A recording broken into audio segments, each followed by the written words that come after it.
I'm an American who's been living in Turkey since 1989. I set up the first program for civic participation at the university level in Turkey. I also set up the Ashoka program in Turkey. I now run a program for women who have never worked for salary before. We make mostly useful but always cool items out of throwaway materials. We are one of the only projects who address three separate issues of poverty, women's issues, and the environment. And we try to provide opportunities for women who may have had them before but weren't aware of them or were not ready for them. Provide opportunities in an accessible manner. This is a very fertile land. So fertile that for centuries people have wanted to dominate the land, they wanted to control the land, they wanted to live on the land and of the land. And I think for more sustainable life here, it would be good to respect the land and foster the land, as well as the local traditions and old traditions, and instead of trying to cement everything in the name of development, as it were, to focus a little bit more on the history and the culture of the area and respect the bounty that comes with the territory as it is. Respect individuals for what they can offer and to try to bring out untapped skills that they have that they can offer to contribute in a sustainable manner. Opportunities abound. Opportunities abound. I think it's a matter of finding your own niche, really. A need and a place where you yourself are happy, and I don't think there's any shortage of opportunities. Challenges, there's no shortage of challenges. And my reality here in Turkey, we do not have, there is no not-for-profit status, so we have set up as a business proper, which means we pay an awful lot of money through taxes, which any business does, but it makes it very difficult for us to get ahead, as it does for any small business. But it's a challenge because we are working specifically to empower women and address environmental issues and try to address issues of poverty. There's a lot that goes against us for that. Other challenges are the lack of familiarity, which I think most entrepreneurs have an issue with, have a challenge with, because what we're trying to do is so out of the norm. It's quite unconventional. We have to focus on trying to keep our perspective accessible. I think one of the most impressive examples is Buday, which translates to wheat, as an organization that set up more than 15 years ago. And many people see Buday as being an organization that promotes organic produce, the consumption and growing of organic produce, but it's much more comprehensive than that. They really promote sustainable living, and they speak a language that people understand, and they do it in a warm and friendly way, very accessible manner. They offer courses, they've helped organize sustainable tourism, ecotourism. They have recipes, so let's say you want to start something, the first thing about farming, let's say you don't even have a farm, you don't have a garden, you just have you have a window, you don't even have a balcony, you just have a window. They have, they have ideas on how you can actually start to live a sustainable lifestyle just using your window where you are. Used to have a magazine they produce, now they have a online site, but they don't produce anything themselves, to the best of my knowledge. I think they have a really good attitude, and I think they communicate in a way that everybody can understand, not just the people who are already thinking about sustainable living. They also are accessible to the people who have never even heard that phrase or never even thought about what the phrase sustainable living is. Yeah. From an economic perspective, that's quite easy. I mean, you have the balance sheets, right? But beyond that, look, I run a business where we use the purchase of bikinis as a sign of success. To the best of my knowledge, that does not fit into any existing chart or scale to show that women have grown and developed their self-esteem.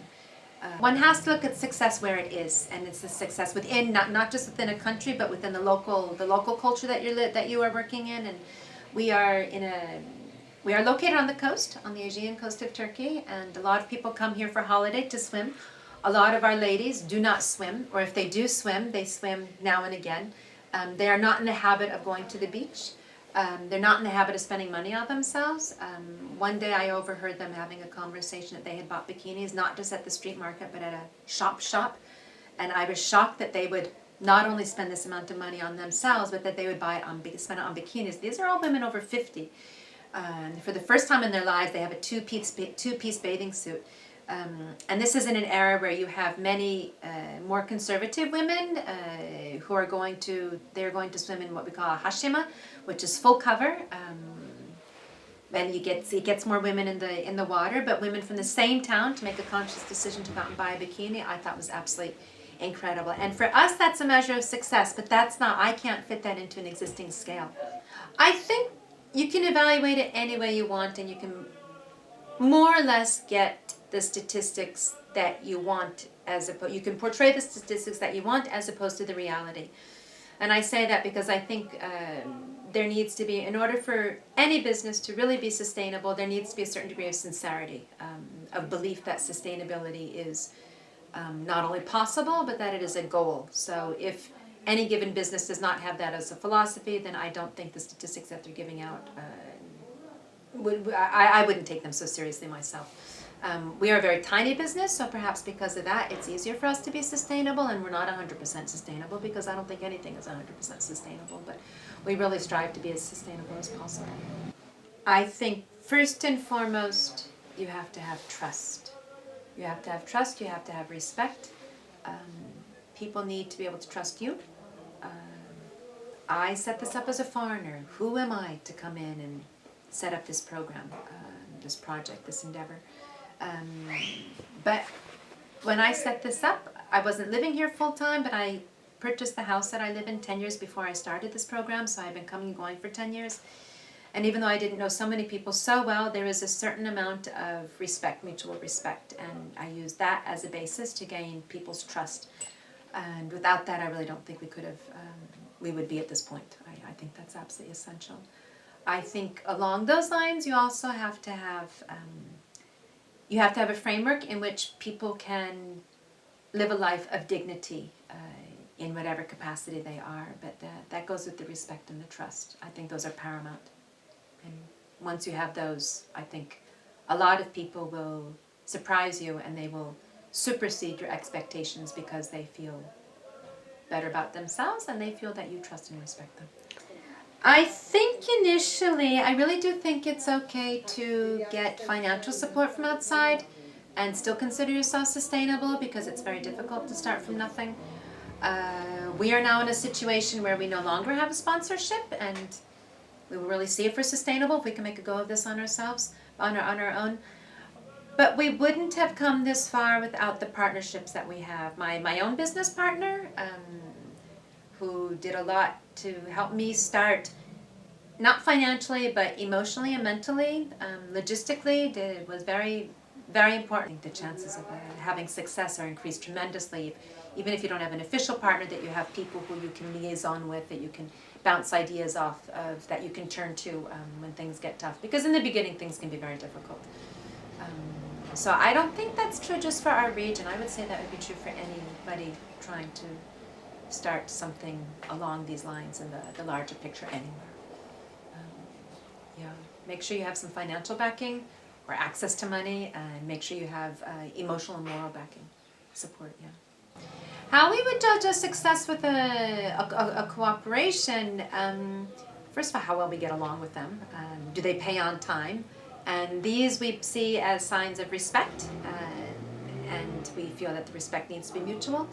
If they continue to give us orders or financial support, but also that if they will come to visit us, because we really feel that you can't understand what happens at Chokmadam unless you actually visit the workshop. So our more successful cooperations are all from people who have made the effort to come and see us.